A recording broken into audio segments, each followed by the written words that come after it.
यवतमाळ जिल्ह्यातील चौसाळा जंगल हे एक संद हिरवेगार परिसर आहे, जे सहसा शांत आणि नैसर्गिक असते. पण 15 मेच्या सकाळी या जंगलात एक भयंकर आणि धक्कादायक घटना घडली. जंगलात एक अर्धवट जळालेला तरुणाचा मृतदेह आढळून आला. मृतदेह इतका गंभीर अवस्थेत होता की त्याची ओळख पटवणे सुद्धा पोलिसांसाठी अत्यंत कठीण झाले होते. जळालेल्या मृतदेहाला पाहून पोलीस समजले की हत्या केल्यानंतर मृतदेहाला जाळून लपवण्याचा प्रयत्न केला गेला होता. पोलिसांनी सखोल तपास सुरू केला आणि बेपत्ता असलेल्या लोकांची यादी तपासली, पण त्यातूनही कोणताच ठोस पुरावा किंवा व्यक्तीच्या ओळखीचा कोणता सापडला नाही. दरम्यान पोलिसांच्या हाती एक महत्वाची बातमी लागली की एका शाळेतील शिक्षक काही दिवसापासून बेपत्ता आहे. या शिक्षकाचे नाव शंतनू देशमुख होते आणि त्याची पत्नी निधी देशमुख शाळेची मुख्याध्यापिका होती. शंतनू सनराइज इंग्लिश मीडियम स्कूलमध्ये शिक्षक म्हणून काम करीत होता, तर निधी मुख्याध्यापिका होती. दोघांचं लग्न जवळपास 1 वर्षापूर्वी झालं होतं. त्यांनी दारवा रोड वरील सुयोग नगर मध्ये एकत्र राहायला सुरुवात केली होती. शंतनूला दारूची सवय होती आणि तो रोज मित्रांसोबत दारू पिण्यासाठी जात असे. मात्र 13 मे पासून तो अचानक गायब झाला. शंतनूचा फोन लागत नव्हता आणि त्याचे मित्रही त्याला शोधण्यात अयशस्वी झाले. त्याच्या सोशल मीडियावरून काही मेसेज येत असले तरी तो कुठे आहे कोणाला माहित नव्हतं. दरम्यान 15 मेच्या सकाळी चौसाळा जंगलात तो जळालेला मृतदेह सापडला. पोलिसांनी मृतदेहाच्या सभोवतालची चौकशी केली तेव्हा त्यांना शेजारी एक शर्टाचा तुकडा, बटन आणि अंडरवेअरचे जळालेले तुकडे सापडले. त्यावरून त्याचं शरीर कुठल्या तरी व्यक्तीचं असण्याची शक्यता होती. हे सर्व घटक यवतमाळ आणि आजूबाजूच्या जिल्ह्यामध्ये गुन्हेगारी आणि बेपत्ता व्यक्तींच्या माहितीशी तुलना करण्यात आले. पोलिसांनी यवतमाळ, वाशिम, वर्धा आणि अमरावती जिल्ह्यातील बेपत्ता व्यक्तींची यादी तपासली, पण त्यात या मृतदेहाची निगडीत काहीही कळालं नाही. मृतदेहाचा पोस्टमॉर्टम रिपोर्ट आला, त्यात स्पष्ट झालं की मृत्यू किमान 2 दिवसापूर्वी म्हणजेच 13 मे रोजीच झाला होता. यावरून पोलिसांनी त्या तारखेच्या आसपास बेपत्ता असलेल्या लोकांची तपासणी सुरू केली.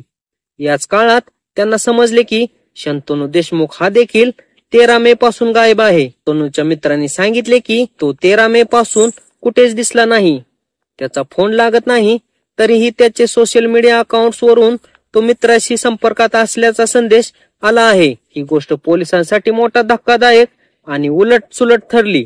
पोलिसांनी शंतनूच्या जवळच्या मित्रांशी चौकशी सुरू केली. मनोज झाडे, आनंद क्षीरसागर, राजेश इडके आणि सुजित भाकरकर यांच्याकडून माहिती मिळाली की शंतनूने 13 मे नंतर कोणताही संपर्क साधला नाही, पण त्याच्या सोशल मीडिया खात्यावरून तो मित्राशी चॅट करत होता, ज्याने सगळ्यांना संभ्रमात टाकले.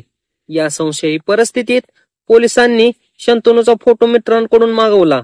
एका मित्राच्या फोनमध्ये शंतनूचा एक फोटो होता, ज्यामध्ये शंतनूने घातलेला शर्ट मृतदेहाच्या शर्टाच्या कपड्याशी आणि बटनांशी जुळत होता. पोलिसांना शक्य वाटू लागले की जळालेला मृतदेह हा शंतनूचाच असू शकतो, पण त्याची हत्या कोणी केली याचा शोध घेणे महत्वाचे होते. शंतनूच्या मित्रांनी सांगितले की ते पोलीस स्टेशनला जात होते शंतनू बेपत्ता असल्याची तक्रार देण्यासाठी, पण निधीने त्यांना तक्रार देण्यापासून रोखले होते. त्यामुळे पोलिसांनी निधीची चौकशी सुरू केली.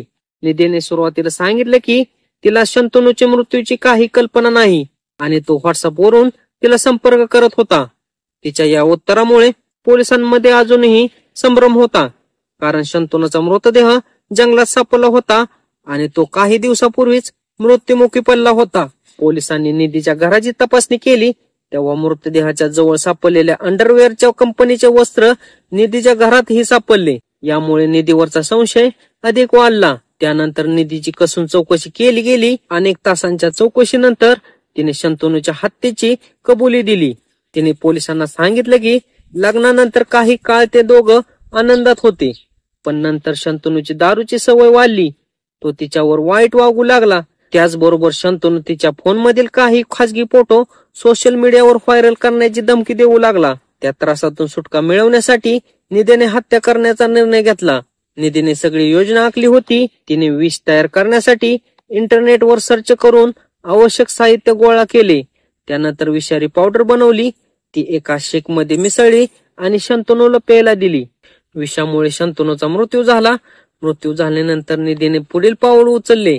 तिने शाळेतील काही विद्यार्थ्यांना आपल्या योजनेत सहभागी केले. 3 विद्यार्थ्यांना तिने रात्री घरावर बोलवले आणि भावनिक बोलून त्यांना मदतीला भाग पाडले. त्या विद्यार्थ्यांच्या स्कूटरवर शंतनूचा मृतदेह ब्लँकेट आणि साडीत गुंडाळून ठेवला आणि चौसाळा जंगलात टाकायला सांगितले. पुढे निधीने त्याच विद्यार्थ्यांसोबत वाघापूर परिसरातल्या पेट्रोल पंपावर जाऊन शंतनूच्या मृतदेहावर पेट्रोल ओतून तो जाळून टाकला. पोलिसांनी शोध घेत असताना निधीने एक नवीन खेळ सुरू केला. तिने शंतनूचा मोबाईल, सोशल मीडिया अकाउंट आपल्या फोनमध्ये सुरू ठेवले आणि त्याच्या नावावरून मित्रांशी संपर्क करत राहिली. तिने व्हॉट्सअप, इंस्टाग्राम आणि फेसबुक वापरून शंतनू असल्याचा भास दिला. मृत्यू झाल्यानंतरही काही दिवस ती या चॅटद्वारे शंतनूच्या मित्रांना संभ्रमात ठेवत राहिली. जेव्हा शंतनूच्या मित्रांना संशय आला की शंतनू कुठे नाही, खरा मृत्यू झाला आहे की, तेव्हा निधीने सांगितले की तो लवकरच परत येईल आणि तो कायमच मित्रांशी संपर्कात आहे. शंतनूचे मित्र पोलीस स्टेशन मध्ये तक्रार दाखल करायला गेले तेव्हा निधीने त्यांना परत पाठवून दिलं.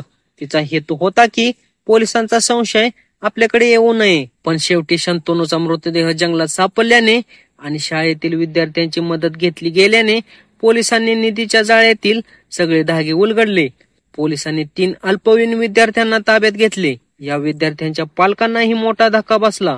त्यांना वाटलं होतं की त्यांच्या मुलांना मुख्याध्यापकांनी योग्य मार्ग दाखवत आहे, पण उलट त्या मुलांना गुन्ह्यात सामील करण्यात आलं होतं. या घटनेने यवतमाळ जिल्ह्यात धक्का दिला आणि शाळेच्या वातावरणाला गंभीरपणे प्रभावित केलं. या घटनेबद्दल आपलं काय मत आहे कमेंट सेक्शन मध्ये जरूर लिहा. या प्रकारच्या नवनवीन व्हिडिओसाठी आपल्या चॅनलला सबस्क्राईब करा.